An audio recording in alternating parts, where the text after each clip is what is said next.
Guys, kalian tahu gak sih ada berita yang lagi heboh banget saat ini, yaitu si Bintang Kejora melaporkan suaminya, si Rizky Nalar. Orang udah tahu kali Mbak, ya udah deh. Jadi orang udah tahu ya bahwa sebenarnya si Lesti Kejora itu melaporkan suaminya karena melakukan tindakan KDRT.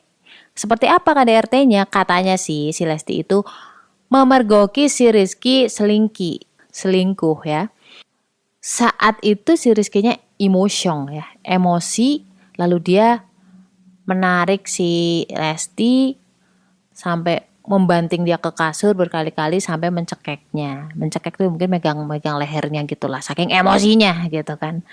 Kejadiannya jam 2 kurang lah dini hari. Nah paginya sekitar jam 9 hampir jam 10 gitu. Kejadian lagi, entah mereka ribut duluan atau gimana, paginya si Rizky itu menarik tangan si Lesti menuju kamar mandi untuk membantingnya dan kawan-kawan. Aku gak ngerti kejadian sebenarnya, itu kan baru cerita dari polisi ya. Dan katanya si Lesti sampai dilarikan ke rumah sakit. Ada beberapa bagian yang lebam atau biru-biru.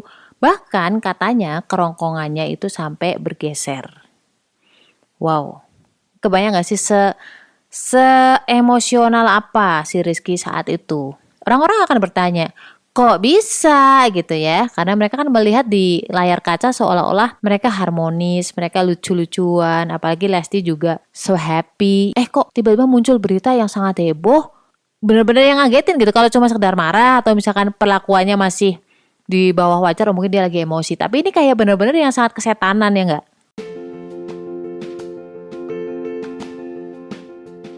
Assalamualaikum warahmatullahi wabarakatuh. Kenalin aku Ria Marliana, teman healing kamu di podcast Self Healing yang akan ngobrol tentang banyak hal berdamai dengan luka melalui psikologi Islam, Quran dan juga hadis. Dan kadang aku spill juga tentang karakter manusia berdasarkan golongan darah. Semoga bisa membantu kamu lebih relief.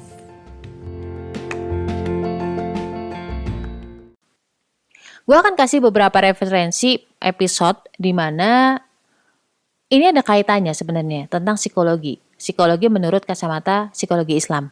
Karena berbeda sekali antara psikologi Islam dan juga psikologi Barat. Yang paling basic atau yang paling mendasar perbedaannya adalah psikologi Islam itu memasukkan parameter spirit atau jiwa ya. Sedangkan di psikologi Barat karena jiwa itu tidak terlihat, mereka tidak menganggap bahwa spirit itu ada. Menurut psikologi Islam, Quran dan hadis maksudnya, itu jiwa itu berpengaruh sangat besar terhadap kepribadian.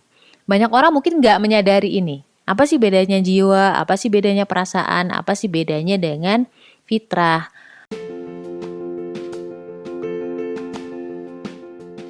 Kenapa sih golongan darah B itu pelupa?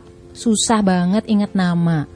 Orangnya juga cuek, nggak pekaan, nggak perhatian. Kenapa coba? Bedah itu semua dari buku cerita tentang karakter golongan darah B dengan judul Beauty in a Beast. Order sekarang, link di bio ya.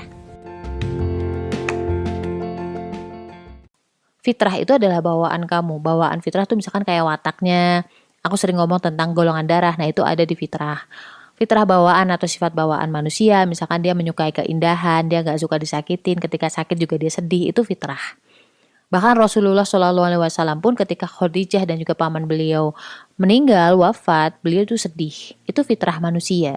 Jadi beliau itu bukan robot ya. Kemudian yang kedua adalah ego pribadi atau nafsu pribadi. Ini yang berkaitan dengan harga dirinya. Ketika orang diejek gitu mungkin ya, dia terus emosi gitu, nggak terima. Nah itu yang ngomong adalah nafsu pribadi, dalam hal ini adalah nafsu amarah. Rasulullah SAW itu nggak pernah marah untuk ego pribadinya. Beliau nggak pernah marah untuk harga dirinya. Contohnya ketika dia dilempari batu, dia dilempari kotoran, dia dihina, dia difitnah, itu beliau tuh kalem aja.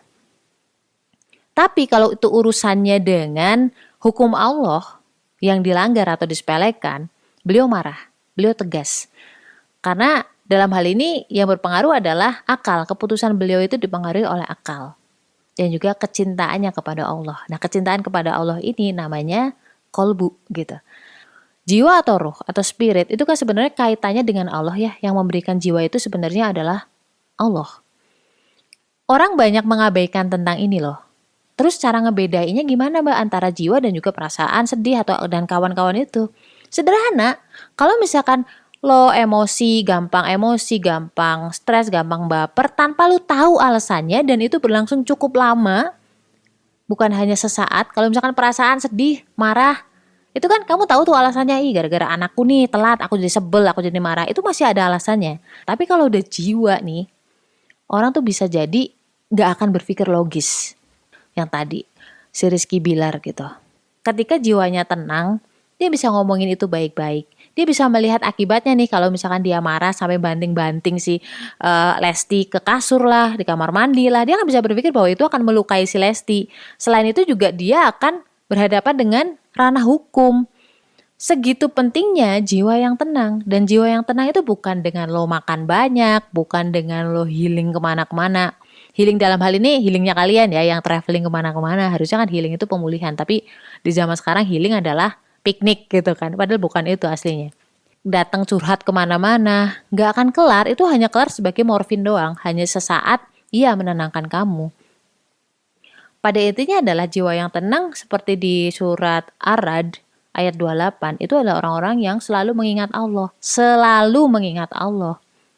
Gimana sih caranya? Zikir di waktu-waktu tertentu. Sholat di saat yang memang diperintahkan untuk sholat. Sholat sunnah.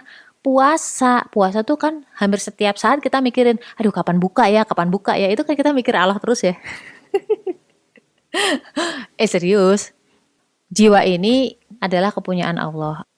Gak ada manusia atau penelitian manapun sampai saat ini yang bisa mengungkap spirit. Apalagi membuat roh, membuat jiwa, itu gak bisa. Pertanyaannya adalah, tanda-tanda orang jiwanya sakit itu seperti apa? Orangnya itu mudah emosi. Untuk hal yang sepele, untuk hal yang sebenarnya bisa diselesaikan dengan cara yang baik-baik. Tindakannya tuh tadi di luar nalar, dia gak bisa mikir dengan jernih. Ada beberapa tipe orang, ketika jiwanya gak tenang, larinya ke marah, emosional, fisik ya. Fisik abusive dan kawan-kawan. Ada yang memang dia melukai dirinya sendiri, merasa tidak berharga, merasa rendah diri, gak pantas untuk hidup, dan endingnya adalah bunuh diri. Nah kebetulan kalau laki-laki kebanyakan ya, kalau hormonalnya adalah testosteronnya lebih banyak, mereka akan larinya ke action, marah ke orang lain. Karena orang yang jiwanya sakit, gue gak bilang sakit jiwa ya, jiwanya sakit ya, itu tidak bisa diajak berpikir dalam kondisi kita yang normal seperti ini, yang bisa berpikir dengan jernih. Kita tidak ada di posisi mereka, kita gak bisa ngejudge mereka, kita gak bisa bilang bahwa kita lebih baik loh, gitu, enggak. Karena di posisi si Rizky pun mungkin kita juga akan berlaku hal yang sama atau lebih mengerikan lagi gitu. Don't judge orang-orang yang larinya ke seperti itu, atau orang-orang yang larinya ke depresi. Kalau udah soal jiwa, kita gak bisa ngomongin jiwa apple to apple dengan akal. Gak bisa, karena beda ranah. Kalau jiwanya tenang, akalnya juga tenang. Akalnya bisa mencerna dengan baik. Tanda-tandanya orang yang jiwanya sakit itu seperti itu. Pertanyaan selanjutnya adalah, bagaimana sih orang kok bisa jiwanya sakit? Yang gue alamin dan yang gue perhatiin sebenarnya dari dampak harta haram. Jadi gak sekedar kita jauh dari Allah gitu, enggak. Ada beberapa yang membuat jiwa kita sakit. Yang mau menghijabi kita atau membuat kita tuh benar-benar gak bisa mendapatkan atau membaca ilham dari Allah. Jadi dulu ceritanya, ada seorang laki-laki, dia tuh melakukan perjalanan jauh. Rambutnya tuh kusut, penuh debu, dan dia jalannya tertatih-tatih. Dia membawa pakaian dan juga bekal di pundaknya. Setelah sekian lama jalan tuh, dia stop, dia berhenti. Matanya memandang ke langit, ia ingat sama Tuhannya tuh. Terus dia berdoa, menengadahkan tangannya. Ya Rob, aku minta pertolonganmu. Ya Rob, aku minta rahmat dan kasihmu. Ya Rob, aku minta keselamatan darimu. Dia meminta berulang-ulang, khusyuk banget doanya. Tapi Rasulullah berkomentar, sesungguhnya Allah menolak doa lelaki malang itu. Bagaimana doanya akan terkabul, sedang makanannya tuh haram, minumannya haram, pakaiannya haram, dan perutnya dikenyangkan dengan makanan haram. Ini dalam banget sih maknanya. It doesn't mean bahwa Allah itu menghukum kamu dengan tidak ngasih makanan. Enggak, karena memang itu jatah rezekimu, pasti akan Allah beri. Tetapi orang-orang yang mau makan harta haram, itu petunjuknya Allah nggak sampai ke dia gitu. Itu makna yang paling dalam di situ. Makanan untuk jiwanya nggak sampai. Dan aku mengamati fenomena ini tuh nggak baru-baru ini, udah lama, dari tahun 2011 sejak aku kerja di bank. Nggak cuma ke diriku sendiri, ke keluargaku, tapi juga orang-orang lain. teman-temanku yang kerja di bank, nasabah-nasabah gue gitu. Dan aku membenarkan 100% apa yang disampaikan oleh Allah mengenai ini. Coba lu baca Al-Baqarah ayat 275. Orang-orang yang memakan riba tidak dapat berdiri, melainkan seperti berdirinya orang yang kemasukan setan karena gila. Itu semen dia itu kayak jalan-jalan, kayak ngomong orang gila. Enggak, bukan kayak gitu. Orang gila itu orang yang gak bisa berpikir logis. Dan buat gua, zaman sekarang, mana ada sih orang yang gak punya utang riba. Jadi sebelum kita jauh-jauh ngomongin tentang penyebab duniawi, kita cross check diri kita dulu deh. Sampai sesuatu itu terjadi itu pasti udah diizinkan Allah. Dan tidak ada yang diizinkan Allah terjadi kecuali itu yang terbaik. Kenapa itu terbaik? Bisa jadi nih dengan kondisi seperti itu kita jadi refleksi, kita jadi mau berubah. Allah pasti akan membuat kita nggak nyaman di dunia. Kenapa? Biar kita tuh nggak lupa. Biar kita tuh akan tetap selalu kembali ke Allah. Biar kita sebelum meninggal itu selalu ingat sama Allah. Allah nggak pengen lu masuk ke neraka karena itu udah sistem. Tiba-tiba misalkan lo nggak pernah sholat, lo nggak pernah menjaga diri lo, meninggal kemudian lo dimasukin ke surga, nggak gitu juga cara mainnya gitu. Kan ada sistemnya. Makanya Allah ngasih kamu tuh kedewasaan dari setiap ujian lo. Nggak bisa juga kita langsung nyalain si rizkinya atau kita nyalain si lestinya. Kita nggak berada di posisi mereka. Di ranah kita yang mengetahui ini itu menjadi ibroh atau pelajaran lah. Kalau misalnya kita fokusnya ke Allah, percayalah jiwa lo akan dibikin tenang dengan adanya diri lo. Suami mau jungkir balik ya, suami mau ke sini mau ke sono, lo akan tetap bisa berpikir tenang. Berpikir tenang bukan artinya lo diem aja diperlakukan seperti itu, enggak. Tetapi setiap tindakan kamu itu kamu udah pikirin mateng-mateng dan kamu yakin untuk melakukan itu. Itu intinya. Semoga Allah selalu menjaga kita. La haula wala quwata illa billah. Stay love and assalamualaikum warahmatullahi wabarakatuh.